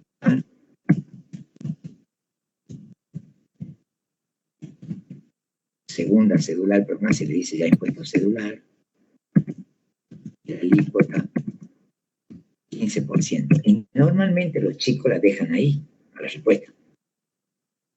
Pero se olvidan de que dice que la pregunta decía venta a plazo. Si a mí me dicen que la venta fue a plazo, quiere decir que nosotros tenemos que poner, en este caso, la venta fue a plazo, entonces tenemos que poner la financiación. Recuerden que toda venta a plazo de una persona humana se considera que genera intereses presuntos. Entonces decimos que genera intereses presuntos. Se calcula la tasa de descuento para documentos comerciales, ¿se acuerdan del Banco Nación?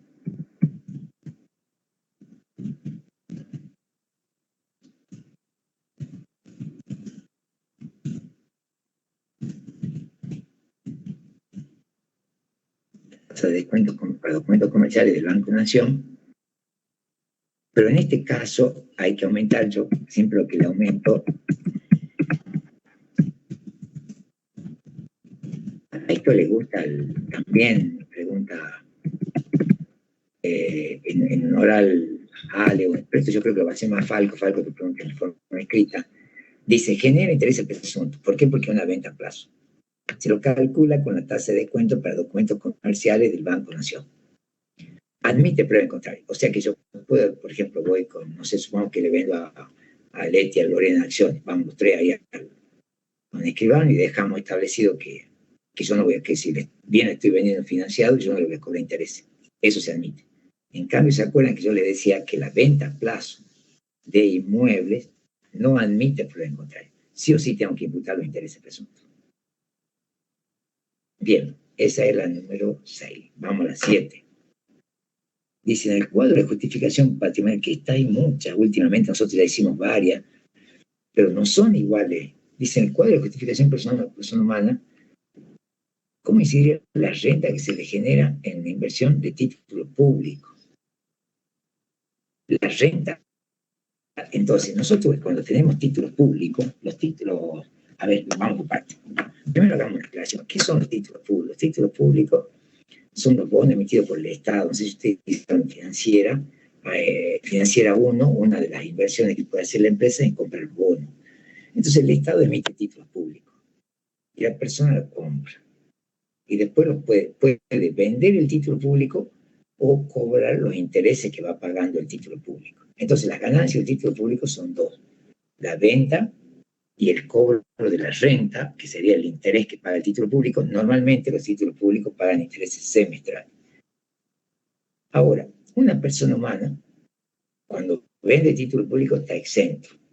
Cuando obtiene interés de título público, también está exento. Dice en el cuadro de justificación patrimonial, entonces, si es una ganancia exenta, ¿se acuerdan que nosotros hemos dicho que la declaración jurada de la persona humana tenía 3 partes?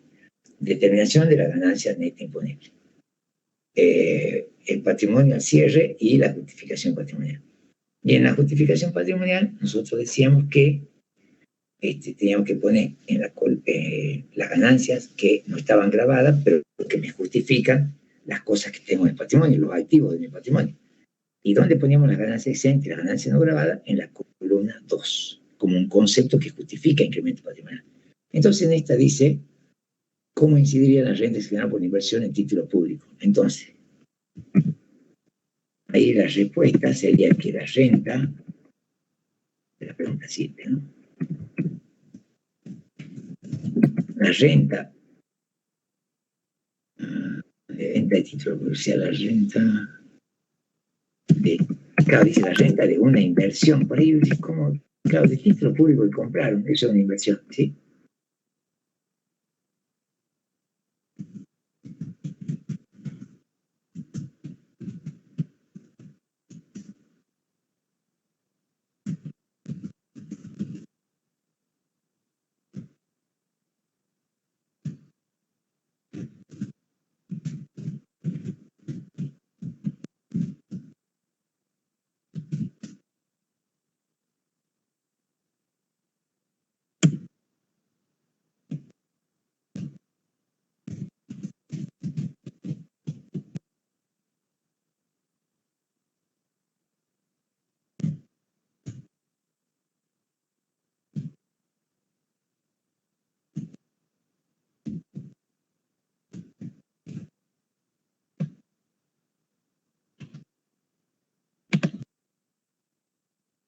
La renta de una inversión en títulos públicos se imputa en columna 2 de la justificación patrimonial, como un concepto que justifica incremento patrimonial. ¿Sí? Bien. Eso todo ahí. Vamos a la 8. Dice, mencione dos casos, ya lo hicimos esa. Mencione dos casos en que la venta de un inmueble genera impuesto cedular y dos casos que le genera impuesto global. Bueno, impuesto cedular, yo le digo, puede ser la venta de un inmueble, se recuerda que siempre que adquirido después del 1 del 1 del 18 y que no sea destinado a casa habitación. Se venta de un inmueble adquirido después del 1 del 1 del 18, por ejemplo, donde funcionaba una pizzería, donde funcionaba el estudio contable del contador, donde funcionaba el estudio jurídico de un abogado, o venta de un inmueble adquirido el 1 del 18 como inversión. Mientras no sea casa habitación, si yo lo adquirí después del 1 del 1 del 18 al inmueble, eso no está grabado. Se puede armar cualquiera de esos. Ahora, dos casos que le genere impuesto global. Entonces, yo le había dicho, ¿se acuerdan? Loteo con fines de urbanización, más de 50 lotes. Edificación y enajenación de inmuebles de propiedad horizontal. Yo le había explicado ahí que era un edificio, supongamos un edificio de 4 pisos, con 3 departamentos por piso. Y la venta y la construcción y la primera venta está grabado por impuesto global. Se llama edificación y enajenación, o sea, que lo edifico y lo vendo. ¿Y por qué dice inmueble de propiedad horizontal si es un edificio? Porque quiere decir que cada departamento de los pisos va a ser vendido en forma independiente. Eso quiere decir inmueble de propiedad horizontal.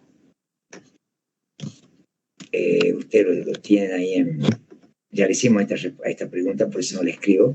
Igual la tienen, ya cuando estén estudiando seguramente le va a aparecer. Bien, y ahí viene en el otro, ya en la página 2, viene una pregunta que está relacionada con lo que vimos ayer de diferencia de cambio. Dice, ¿en qué momento se genera diferencia de cambio para una empresa que tiene los créditos y deuda en moneda extranjera? ¿Cómo es el tratamiento para una persona humana? ¿En qué momento? Ahí nosotros habíamos visto que eran dos momentos. Al cierre del ejercicio y la diferencia entre el momento en que yo asumo la obligación o otorgo el crédito y el momento en que se paga. ¿Se acuerdan? Ya se lo pongo.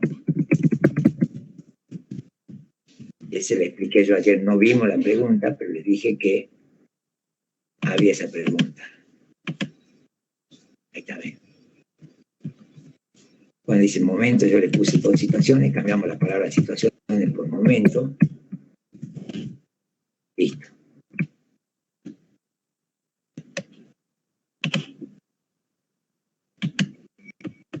Entonces ahí ponemos.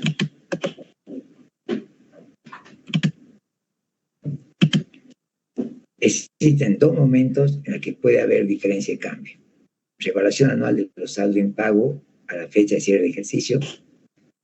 ¿Se acuerdan? Incluye los intereses de vengado que yo le puse en pizarrón, que cuando llega el cierre del ejercicio me quedaron debiendo $500. Entonces esos $500 yo tengo que ver a cuánto valían cuando se hizo la operación y cuánto valen ahora al cierre del ejercicio.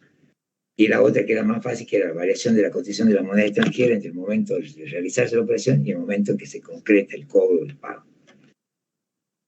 Esos serían los dos momentos. Y ahí yo les decía que era conveniente decir de que si el tema eso de si el tipo comprador o tipo vendedor el dólar.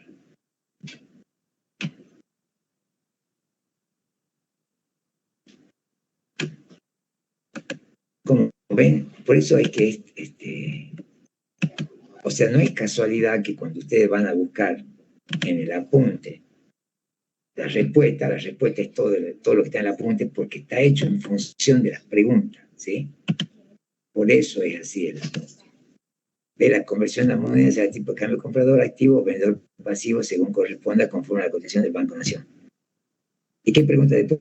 ¿Cómo es el tratamiento de la persona humana? Entonces, si ustedes se fijan en el apunte, dice nota, para la persona humana la diferencia de cambio está exenta. ¿Sí? Ese era transposición didáctica. Esta es medio tramposa, por supuesto, la que ustedes rellenan.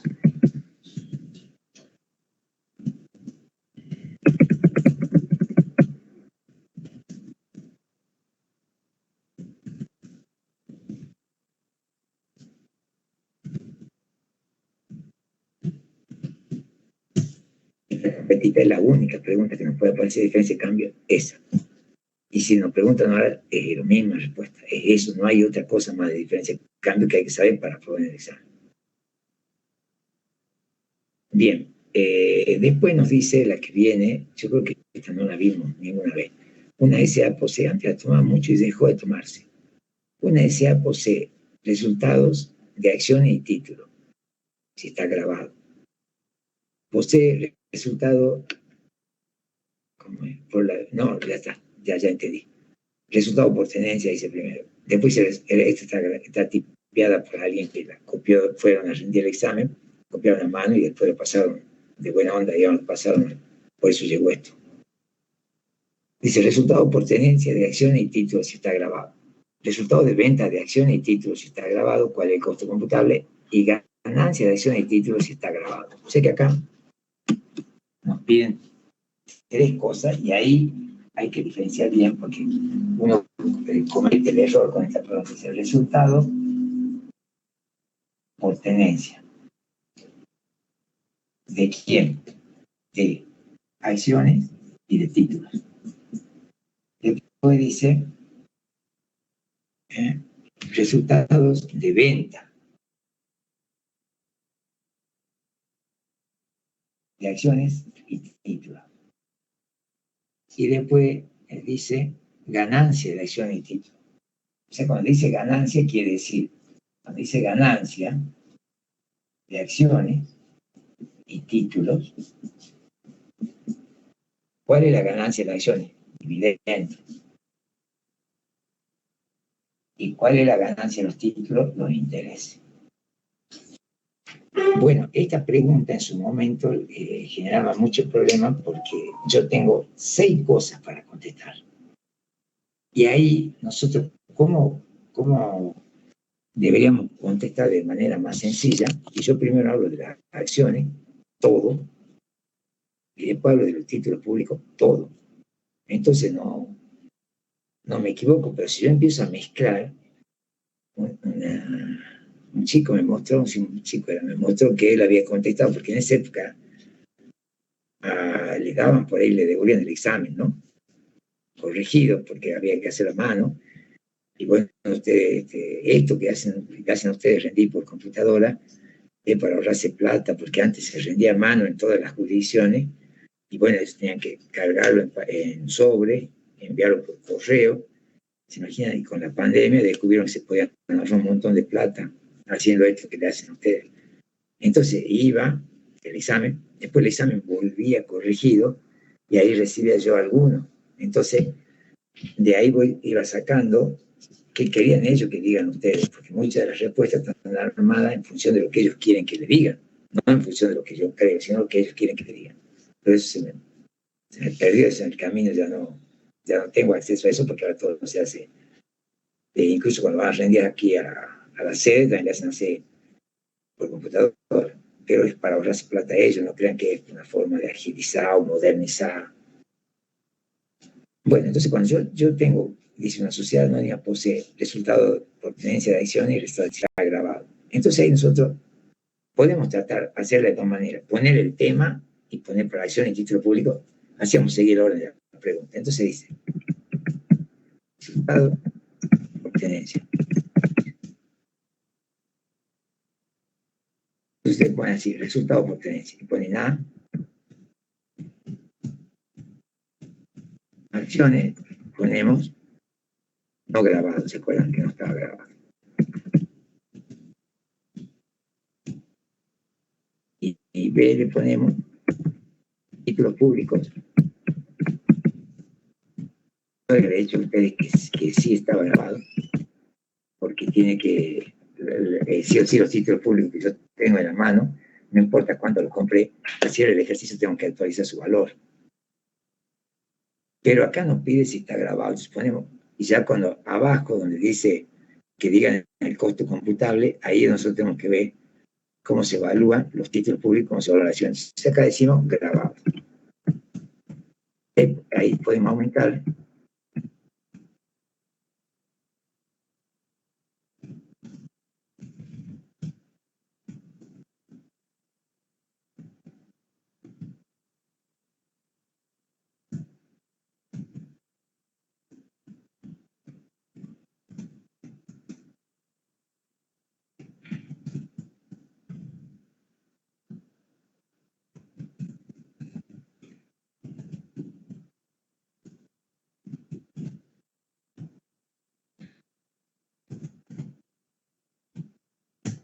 Ponemos acá perfecto, título público grabado, el valor del título público se actualiza al cierre del ejercicio. Ahora, hay dos tipos de títulos públicos. Títulos públicos que cotizan en bolsa y títulos públicos que no cotizan en bolsa. Pero eso nosotros vamos a hablar cuando dice cómo se determina el costo computable. Recuerden lo que yo les digo de que cuando vendo algo, cualquier cosa, cuando vendo algo en impuesto a la ganancia siempre va a ser igual al precio de venta menos el costo computable. Y el costo computable puede ser valor residual si un bien mueble, un bien inmueble, y puede ser valor de adquisición si es una acción. Ya vamos a ver. Ahora viene esta partecita, la C, que dice, ya está el 1, vamos al 2. Esta sería, perdón, bien. Esto es qué pasa con el resultado por tenencia, que ya lo hemos visto antes nosotros. Tenemos bien. Ahora ponemos el 2. El 2 que nos dice resultado por venta de acciones.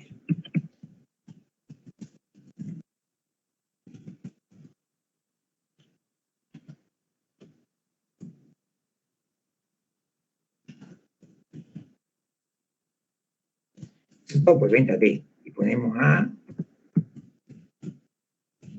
acciones. En el caso del resultado por venta de acciones, decimos que si está grabado, ¿sí? Porque dice una empresa. Cuando dice empresa, recuerden que se aplica la teoría del incremento patrimonial. Acá no hace falta diferenciar si las acciones cotizan o si no cotizan en bolsa, porque todas están grabadas. Entonces acá decimos, en caso de acciones, decimos grabado. Pero ahí no termina porque nos dice que le digamos cuál es el costo computable de las acciones. Bien. Y acá acá vamos a aprender algo del costo computable de acciones. El costo computable de las acciones ha cambiado también si la acción fue adquirida antes del 1 del 1 del 18 o si fue adquirida después del 1 del 1 del 18. Ahí en el apunte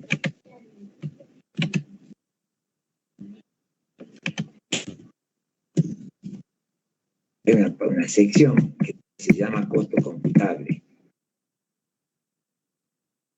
Y eso está en la página 49. Ahí dice que cuando ustedes van a vender algo, dice venta de bienes, dice cómo se calcula el resultado grabado, dice en la página 49, más o menos la mitad. Entonces ahí yo digo, al responder en el final se debe comenzar la respuesta con resultado de venta igual al precio de venta menos costo computable. El costo computable es igual a, y se coloca el valor del bien vendido, que está todo bien hacia abajo. Ahí está venta de bienes muebles amortizables, y así. Pero acá directamente nos piden el costo computable de las acciones. Ustedes lo tienen ahí en la página 50, cuando dice acciones, fíjense, dice venta de acciones. En la página 50 dice venta de acciones, costo computable. Ahora, también eso se aplica para la cuota parte, para los fondos comunes de inversión, para cualquier tipo de activo financiero que la empresa tenga, o sea, activo que genera algún tipo de interés. Entonces, el costo computable es el costo de compra actualizado de la fecha de compra hasta la fecha de venta. En el caso de acciones liberadas, el costo del valor nominal actualizado. No, se aplica el método PEPI, se considera eso. No. Yo con que sepa el costo computable, el costo actualizado de la fecha de compra hasta la fecha de venta. Eso era si las acciones fueron adquiridas antes del 1 del 1 del 18. Esa partecita es la más importante.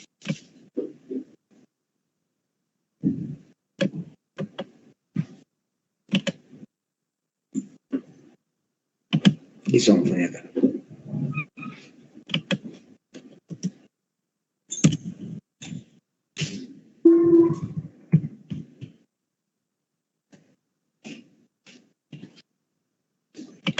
Ahí está. Acción adquirida antes del 1/1/18, el costo computable es el costo de compra actualizado de fecha de compra hasta la fecha de venta para la acción.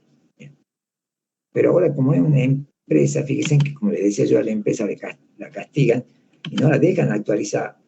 ¿Sí?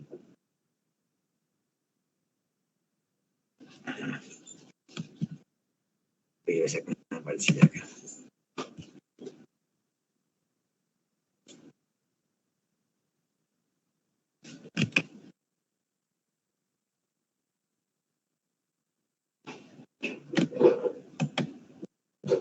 Es lo mismo que les puse hace un rato.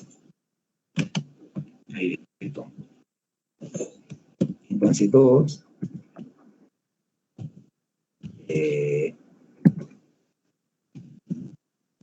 acciones adquiridas. Después, ya terminamos. Después del 1 del 2018. ¿Qué nos dice ahí? Entonces, ahí le pego.